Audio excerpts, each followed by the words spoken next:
All right, so we're in the meat of it again. Yes.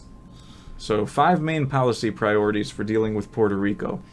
Number 1, a Marshall Plan for... What was the Marshall Plan again? I can't keep track of this nonsense. The Marshall Plan was some big... Oh, it was the American Initiative to Aid Western Europe after World War II, to rebuild Western Europe. Okay. So a Marshall Plan for Puerto Rico, helping the island not only recover... Okay, so we're already going above and beyond here. But thrive with modern infrastructure... Okay, she wants to subsidize Puerto Rico with modern infrastructure and renewable energy. Okay, wait. Hang on. See, this is the dumbest problem, I think, with all of these social democrat types. It's like, whether or not they're altruists doesn't matter. They both seem to think that justice can only be achieved if those in need get the absolute best they can possibly get from society, and if they don't, an injustice has been occurred. So there's like no pleasing these people. You can't have any justice because their definition of justice is so far-reaching. Like, how their definition of justice is equality of outcome, rather than equality of opportunity. Yeah. So, yes, they'll never be happy until everyone is equally poor. So we just finished number 1, yeah. Marshall Plan nonsense. Then we've got the number 2, a community-led, sustainable, and just recovery, including protections for Puerto Rico's public education system from kindergarten to college and trade school. Well, I mean, most of that is what I want to destroy, like, just on a regular basis, so why would I help rebuild that? Why would we want to rebuild a public education system? That's a bad idea. Yeah, it produces people like Alexandria Ocasio-Cortez. And there's that word "just" again.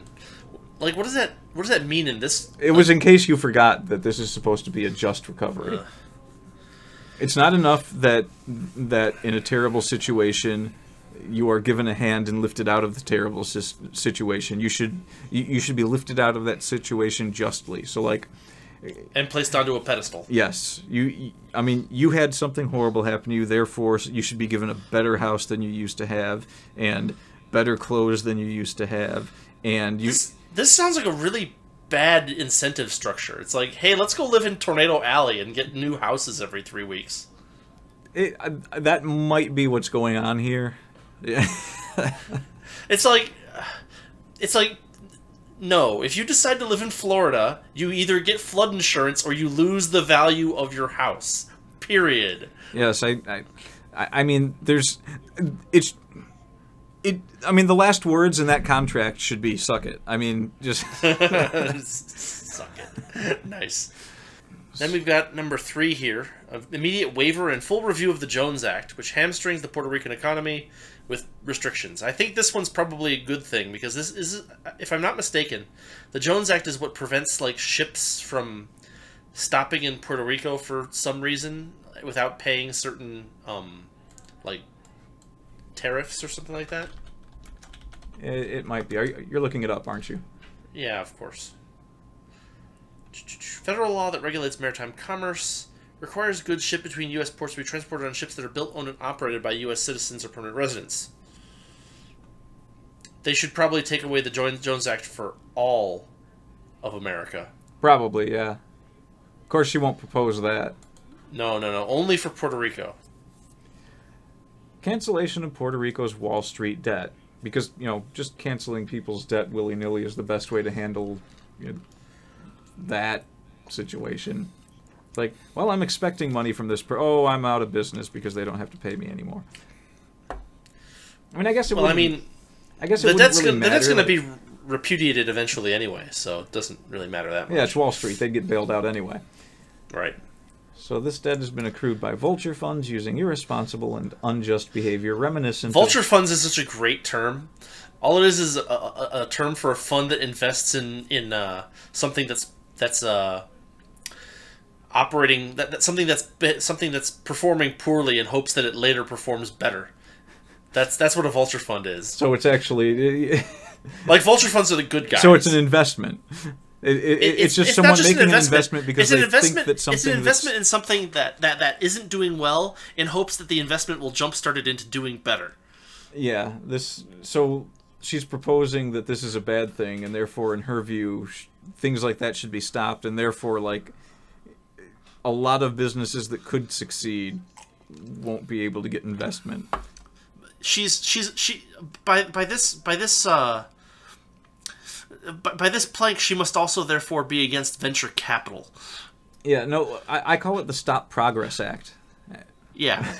All right, condemnation of the Promesa Act, which handed over the island to La Junta, a corporate governance board installed with the support of my opponent and his private equity donors. Okay, so her opponent in this election, I guess. Isn't she in New York? Why does New York have anything to do with this to begin with? But even so, I don't know. I don't know if corporate governance boards are a good idea anyway, but you know, who is she? What is she planning to change it over to? She doesn't say that anywhere. Her cronies.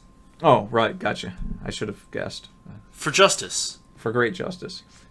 Take off every unit zig. All right, these issues just scrape the surface of the long and difficult history of the U.S. and Puerto Rico. I don't know. I think it's worked out pretty well for Puerto Rico to be one of our territories. I have no idea. In fact, if I recall, they have a pretty good tax incentive because they're not actually officially a state. Yeah. Anyway, from Standing Rock to Rikers Island, they're all extensions of dark histories that our nation has never fully remedied. Okay, so she's calling for reparations to Puerto Rico while they're in the middle of another tragedy. She's calling for, like, double reparations. Yeah, she's like, there's these dark histories and also a hurricane, so we need reparations for hurricane and reparations for dark histories. I don't know, maybe if you fired up a coal plant or two, we could get some power to these people, but I guess if you just want to give them solar panels and wind power, they might be waiting for that power to come back on for a while.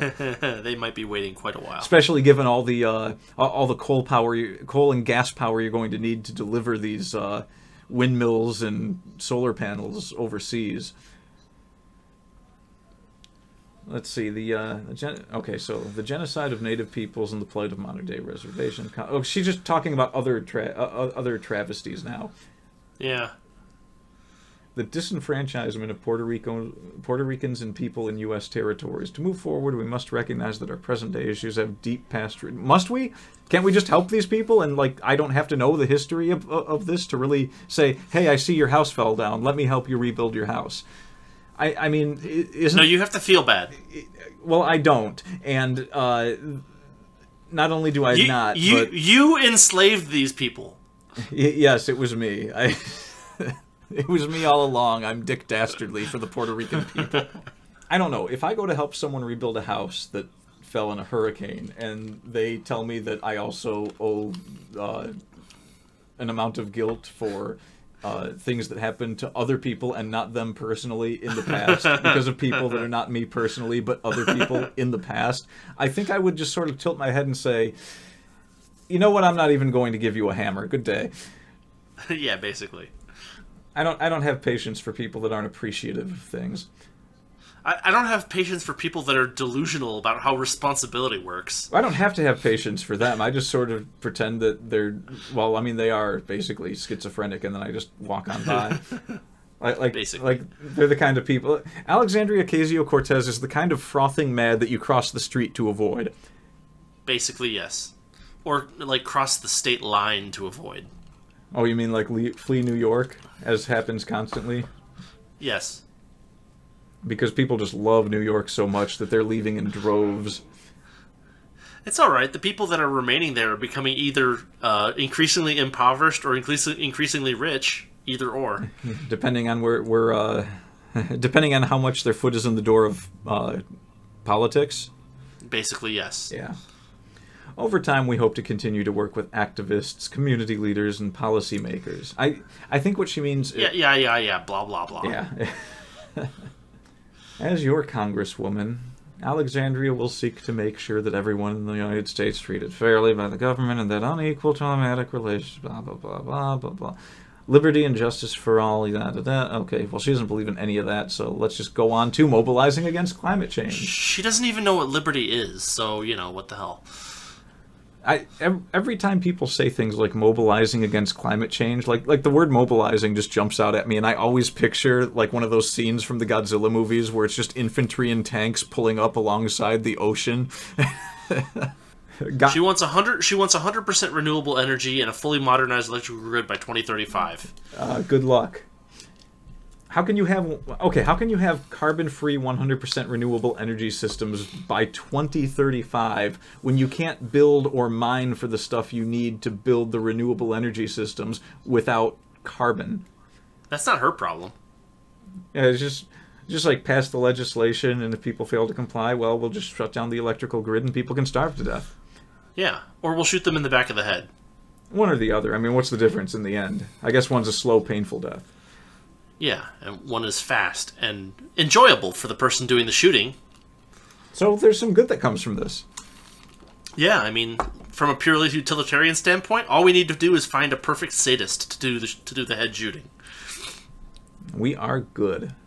She believes renewable fuels must be produced in a way that achieves environmental and energy security goals. Couldn't you just say environmental and energy goals? What does security have to do with that? Energy security means that we have to be able to produce the energy that we use or something. We get oil from our enemies. We're fine. Like, this isn't a thing that's... Look, when people want to make money, even if they hate you, they will sell you things. It's just... That's how markets work, and it doesn't change on the grand scale of international trade. Countries that we hate do business with us. Countries that hate us do business with us. By encouraging the electrification of... That's not what... Okay, so now I'm picturing cars that are driving around, and like people go to get in their car and they just get zapped, or their cars are exploding because their gas tanks Yeah, it's like are that. electrified. It's like that anti-theft system that they advertised in RoboCop. I prefer the one that they advertised in Police Squad, but... Well. Sustainable home heating, distributed rooftop solar generation, and the conversion of the power grid to zero-emission energy sources. Yeah. Okay. Yeah. This is all just a pipe dream. Yep, pipe dream. Not a pipe dream, but like a panel dream. I'm just going to scan this next paragraph. Let's see. Yeah, we don't need to actually read these things. Green in New detail. Deal transformation. I mean, she already said runaway global climate change, which is already not a thing. Then she's talking about New York, blah blah blah. Aren't we falling into a cooling solar cycle anyway? Aren't we due for like not an ice age, but what's the other one called? A cooling cycle of the sun, where it's like the sun hasn't been. There haven't been like a minimum. Yeah, a solar minimum. We're heading into a solar minimum. The planet's going to cool. Well, it doesn't. I mean, it doesn't matter.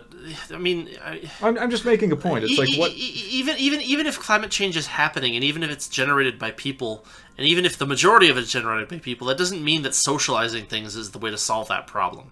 Well, I don't think that these people realize that, like, the natural state of the planet and even the universe has been one of like constant better use of energy. Like the life itself makes energy use across the planet more efficient.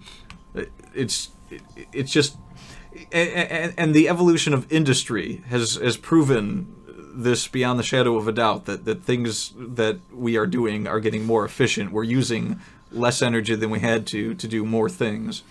I mean, if we were using the amounts of energy that we had to use to do things over 100 years ago, we wouldn't be sustaining the billions of people that we have on the planet now. This is just ridiculous. It's another Malthus. It's Malthus again. Malthus will not leave me alone. It's the ghost of Malthus. It's also important to note that she doesn't mention nuclear power anywhere here, so she probably is against it. Oh yeah, almost certainly. Yeah. All right, so let's see. So that's fine.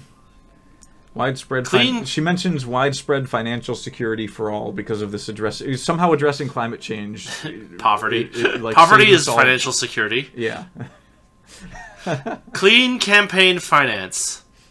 Alexandria. So she's one of those people that wants to. We don't need to read these things. She wants to burn books again, right? No. Okay, let's see. Blah blah blah blah. No. We talked about this. This is that Citizens United thing. This again, is Citizens right? United. It's banning a movie, because something. Centered on the notion that money is unaccountable speech, dark money. She mentioned that's not even actually true. Deeply harmful to the institutions of social democracy, whatever that means. Not only does the situation favor those with extreme wealth, blah, blah, blah, blah, blah. Alexandria pledges to commit herself to clean campaign finance because this is like a money is evil like fallacy. No, hang on. Hold on. This is ridiculous. After growing up in a working-class family and working in Senator Ted Kennedy's office as a college student, Alexandria left thinking there wasn't a place in politics for someone like her.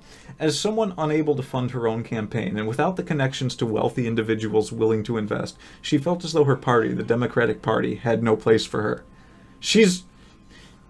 Didn't she win the primary? Yeah. What is she talking about? And how many working class families have their college students working in Senator Ted Kennedy's office while they're in college? This is another one of the little myths that goes around her. She wasn't really like working class. She was upper middle class at worst. Yeah, she is so. I mean, she has to be so out of touch to even allow this to be on her issues page. This is class signaling. I mean, is there like a better term for it? Yeah, it's just class signaling. The first pledge Alexandria made to voters in this election was to commit herself to clean campaign finance. Good luck. Where she stands farthest apart from her opponent, Joe Crowley, which is that's a demon's name, I think. If elected, Alexandria vows to reform campaign. Blah blah blah blah blah. Okay, what's she gonna do? Okay, so I'm just gonna.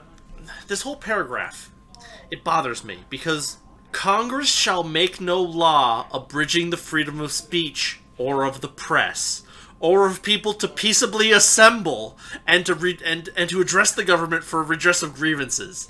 The First Amendment states specifically that people can say things, people can print things, people can collect and print things collectively in order to tell the government what they want the government to do.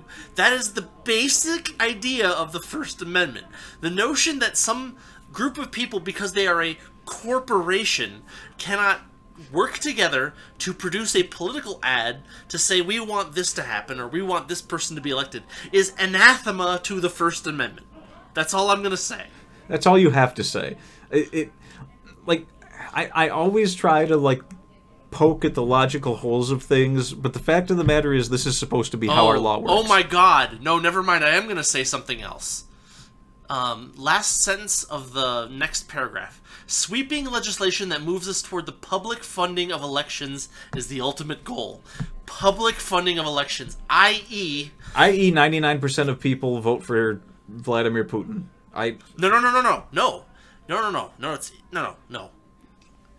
Public funding of elections means Democrats and Republicans only. It means no third parties. Yeah. It means no primary. It means no or very little primary challenge capabilities. It'll be a war of incumbents against incumbents.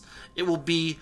It is basically an iron grip on democracy, and she's pretending that it is not that. Well, I mean, it would be fair for both sides of politics, so it would be just. There's more than two sides to politics. You know, the two parties that comprise God. all of politics. Let's see. Alexandria knows that constitutional amendments and the overturning of Supreme Court decisions are a long process. Okay. I don't think I've read a more Orwellian sentence. Alexandria will insist on legislation to require wealthy individuals and corporations to disclose where their money's going. Wow. I'm just going to send it to her in crayon. Libertarians. And only libertarians. Not even the LP, just libertarians. I mean, okay, first off, it's easy to get around this. You just find the people you like, and you just George Soros that stuff. It's like, okay, I'll give a handful of libertarians a bunch of money that they can then use for campaign financing. Although I don't know, there's probably a law against that I'm not even thinking about. I'm sure that they've whittled away at that somewhat. Yeah, that right has been nibbled at pretty badly. Oh, Higher education, trade school for all. Involved. Yeah, they're already involved. It's a big mess. All right, higher education, trade school for all. You know, to an extent, Oh, okay, look. Roughly every 100 years, the United States expands its public education system to match its increasingly advanced economy. We haven't had the public education system for 100 years. Oh, we've had some public education, but we haven't had this public education, not at a federal level. Yeah, it was the federal Department of Education. It was made in the 70s, the late 70s. It's like 50 years old or less. And now an expansion to include an advanced economy. This is so wrong. No. This is the biggest bullcrap sentence in the entire thing so far. Because tuition-free public college, fine. Let's set that aside for a minute. You want better education? You're talking about trade schools. You send kids to school for 13 years, and when they come out of it, they know nothing. They know nothing to really get a job, and they know nothing to really run a business. Why don't you just take the money that we're spending on the public schools for these kids that have to be there for 13 years and change the programs of these schools so that they're actually going through, at some point in this 13 years, a trade school. So when they graduate, they're ready to work in good careers that make good money. I mean, do these people... They wouldn't be able to indoctrinate them nearly as much if they did that. Rudy, you're a physicist. A good welder can make more money than you're making right now. Yes. And I don't even... I mean, you could graduate high school and never even know that because nobody's going to tell you that. No, they don't tell you that. Because they're like, oh yeah, get out of here, go to college, you'll be all set. But like... an electrical apprenticeship is worth $80K a year to start. You know, like 60 if you suck at it. Yeah. Why is it assumed that by the time you're in 10th grade and you've still got 3 years to go that you're not ready to start a trade school? I mean, a trade school is like a 6-month gig, right? Well, it depends on for the basic level. I mean, look, public education is a system that has an inverted incentive structure. It will never improve as long as it maintains this inverted incentive structure. That is, we will simply throw more and more money at it, and it will get increasingly poor per dollar, and that's because of the way that the incentives are structured. There's no way to fix it. There's just too many vested as long as it's a public school system that you can't get out of, it will not improve. Yeah, and there's no way to fix that by voting on the local or federal level. Nobody's been able to do it so far, nobody ever will, so it's a lost cause. So basically we don't have to read the rest of this one, right? Is that what I'm taking away from this? I'm going to just say one little thing. We can skip the rest, but she does note that tuition at a 4-year public university was inexpensive compared to now in 1965. Well, at least she's acknowledging it. And in the interim, what has happened is a large quantity of free money being doled out by the federal government for tuition at these public universities. I'm just going to note that, and in addition to that, the irony, maybe note the irony. There's a lot of things that happened in the last 70 years that made it so that tuition at universities is more expensive, and most of them are the fault of the government. And then I think we can just move on because this is garbage. Yes, people that don't understand that by now are if you explain it more than once to someone and they don't understand it after that, especially and they go out and they vote for something that is pro, that. I don't want to do the next one. There's no hope for. I don't want to do the next one. What, women's rights? Yeah. I guess we should at least skim it. I just want to take a sentence and just I'm going to cut a part out of the sentence that makes it so that it seems less bad than it is. All women deserve paid parental leave. Okay, it took me a second to find it. So women deserve paid parental leave, but men don't. Wonderful. We're already beyond right. We've already created an inequality system. But wouldn't that be unjust according to Alexandria Cortez? No, because of the progressive stack. Well, what do we do if she needs paid parental leave? Well, then we give it to her. So what you're saying is we wouldn't have to deal with her. She would hold the seat, but she wouldn't be making any actual decisions. Oh, she'd be able to like vote by proxy or something, I'm sure. I don't know. We could probably get a rider attached to the bill that if you're not present, like because of paid parental leave, that you don't get to do that. We'll just bullcrap some excuse about how it would be a conflict of interest because you're thinking of family before country.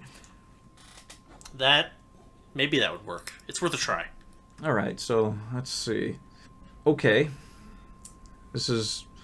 I'm not sure where she falls on, like, understanding reality after reading some of this. So she's saying reproductive freedom is especially essential for all individuals of marginalized genders, including cisgender women and trans people. All right, there's a large chunk of marginalized genders and trans people that can't have reproductive freedom because they can't reproduce. Like it's physically impossible for them, no matter how much they wish it wasn't. So I mean, I don't know. How many times have we tackled the whole discrimination in work thing? It's like, and there's plenty of other people that have done it better. This is just stupid.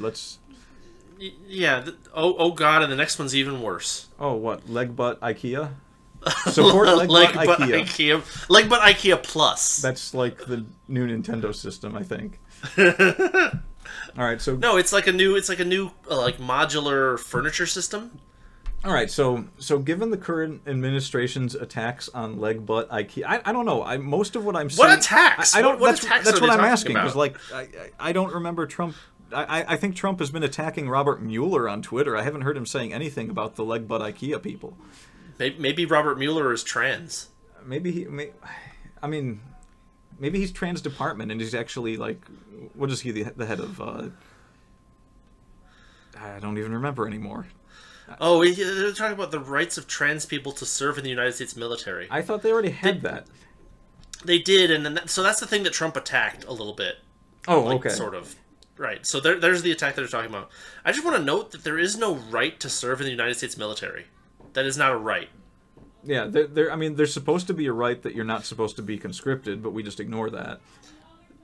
Well, the draft is basically a dead letter at this point. But I mean, there is no right to serve in the military. That is not a thing. There just as there is no right to work for a specific company, or like live in a specific neighborhood, or this is a deeply positive right that doesn't exist because it's a positive right. It requires other people to do things to accommodate one. Was there a plane landing on your house a second ago? No, it's been quiet in here. Oh, it must have been on my end. Yes.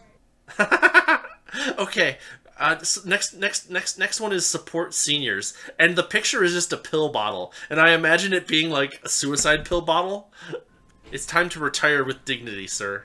I wonder how she feels about young people in Asia, though. Why would I? Huh?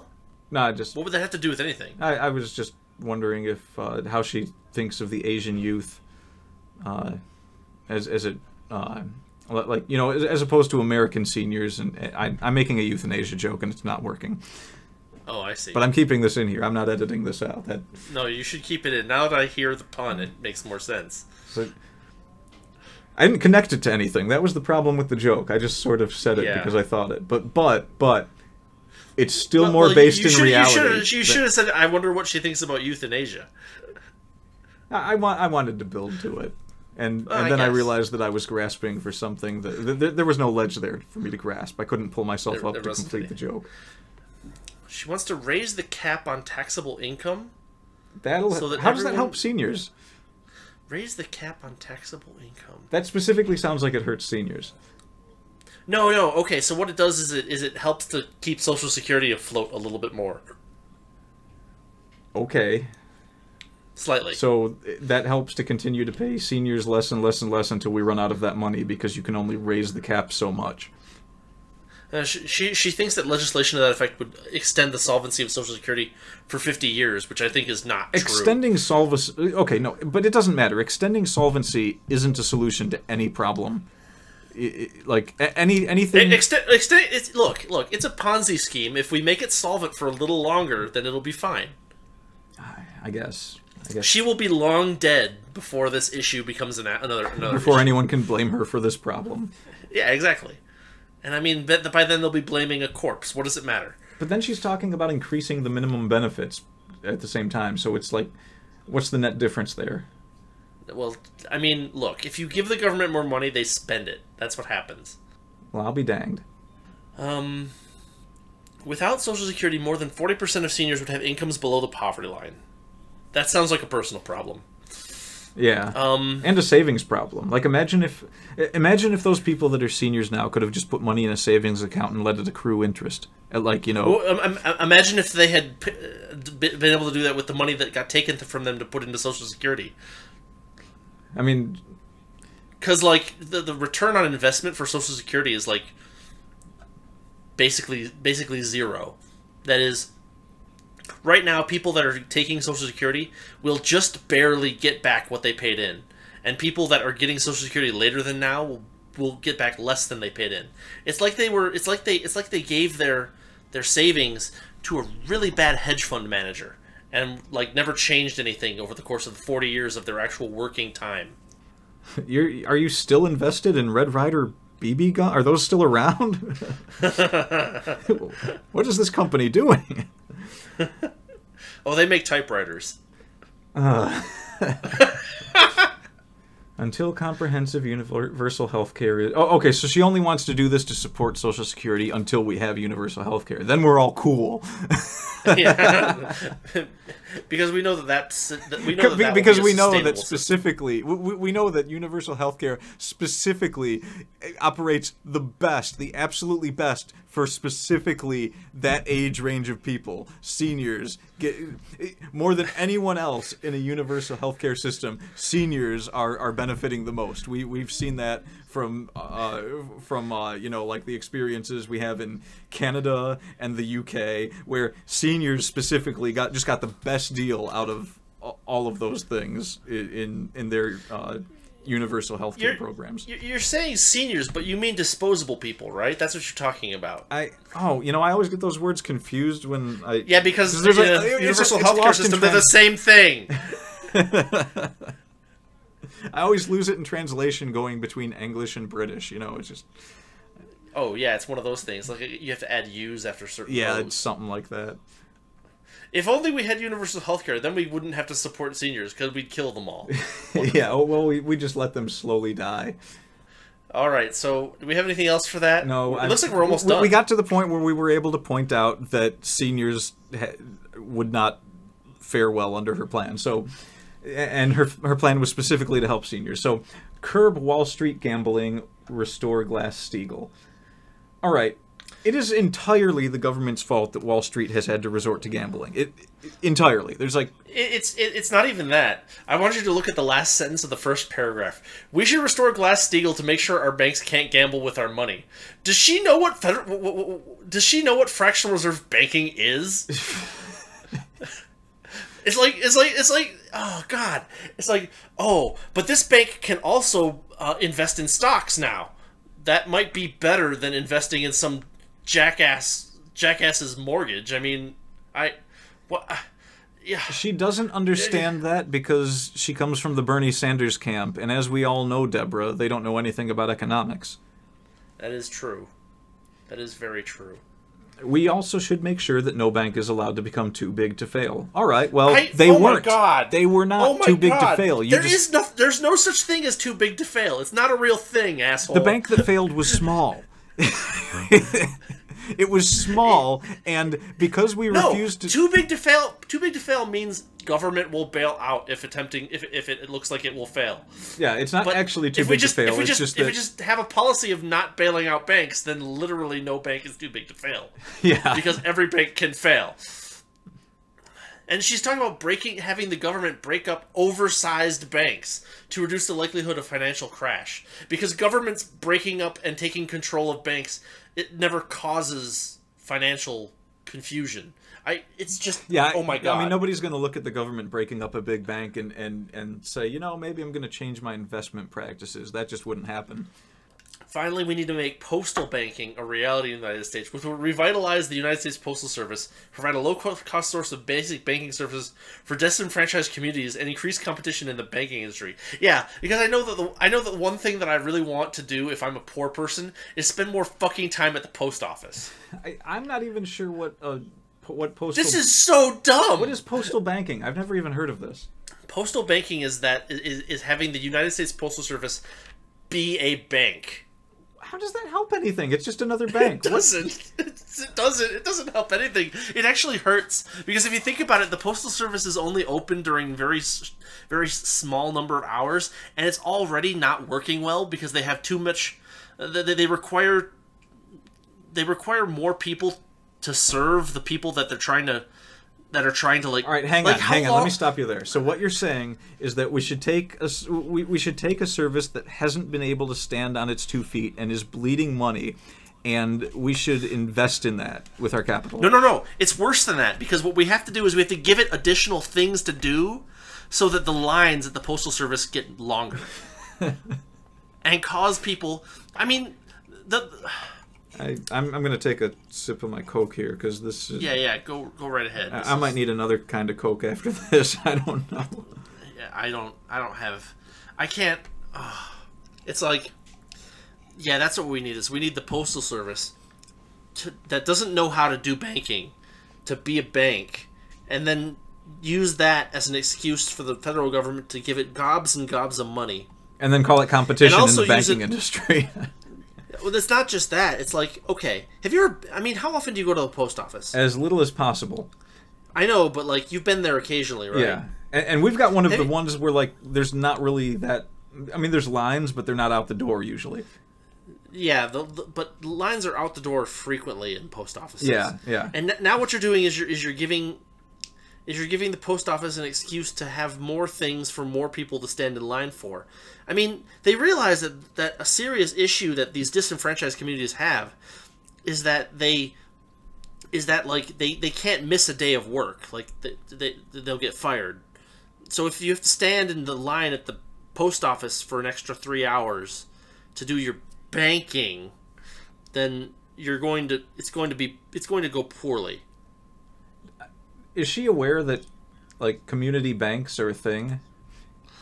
She probably has never even seen a credit union. She doesn't know what she's talking about. I mean, she's a typical socialist. She doesn't know what she's talking about. Like, I mean, how bad were the credit unions really affected by 2008 and, you know, by the whole housing thing? I don't remember it being that bad for credit unions. I don't know. I mean, everybody got hit to some every degree, financial institution took a haircut in the 2008 financial thing because of the incentive structure that those kind of things generate.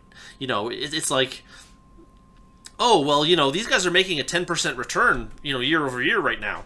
Well, you're only making a 4% return. Yes, but I'm not investing in these stupid combined mortgage things that are clearly going to go over the edge very soon.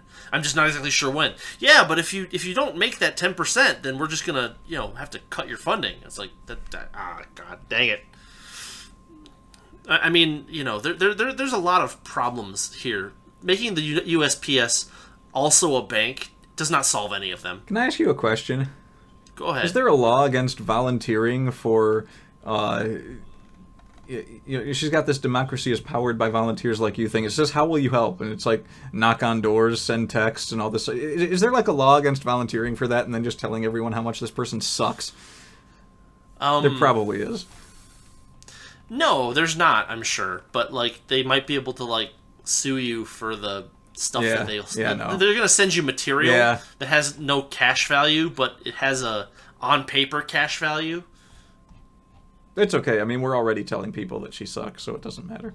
But I just thought that was funny. I'm looking at it like that would be hilarious if there was just like 100 people out there like, yeah, Ocasio-Cortez, garbage woman.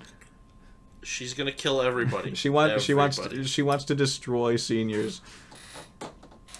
Destroy everything, basically. I mean, it's socialism. Look, it eats the world. It's like I've said this before, and I've said it before, and I'll say it again. Mises put it very succinctly and very correctly.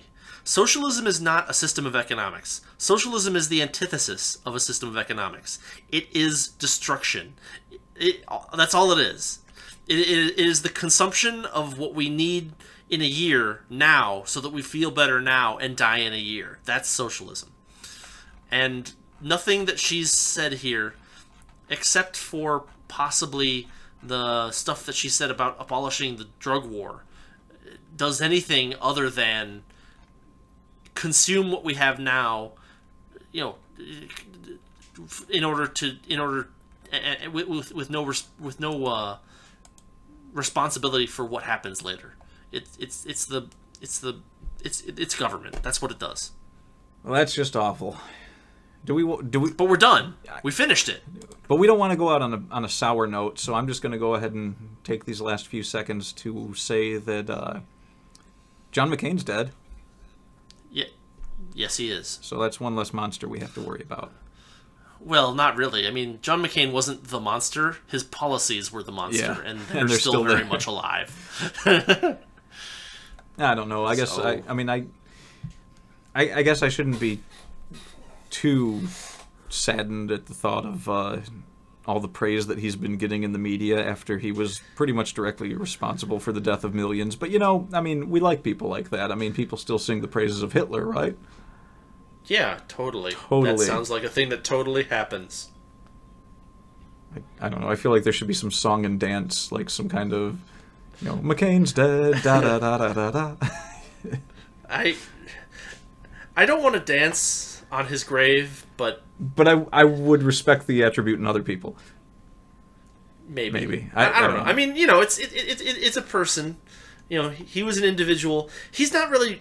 I mean, he never actually had an executive position, right? So even if he was the one proposing it, I guess it was the other people that actually enacted it that are the most to blame. He's like, you know, he was the guy that was like, hey, let's go over here and kill these people, and you know, he didn't actually do any of it. He just like, let's go over here and kill these people. He just kept pushing Bush on the shoulder, like, hey, let's go do this. And finally Bush was like, all right, geez, fine. We'll go kill a million people in the Middle East. We'll go kill a bunch of people, and yeah.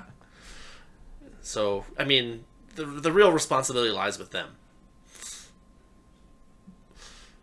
But belief-wise, he was kind of a monster, so I guess, you know. I mean, you know, it is funny because I think that if you go back in time to, like, the archives of people's statements about John McCain on, say, Twitter or even news organizations, that you will find that... Or, like, the horrible things they were saying about him when he was, like, running for president and things.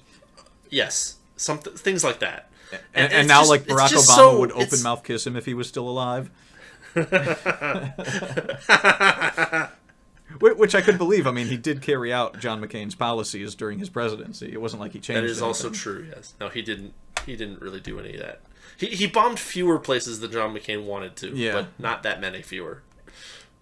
So I guess technically he was a slightly better president than John McCain would have been. It depends on exactly how many other things that Obama did that, I mean... Good point. You know, okay, in that one area. In that one area that actually led to a lot of deaths, I guess we could say he was better, which is pretty good. I mean, Obama's foreign policy killed, you know, I don't know what the exact numbers are, but let's say, you know, let's just call it millions and not quite millions in the case of Obama. Well, you know, say Obama's foreign policy killed 4 million people and displaced 10 million. McCain's foreign policy would have killed 5 million and displaced 20 million. So it's a matter of degrees. So hooray, I guess? Yes. So much for going out on a good note.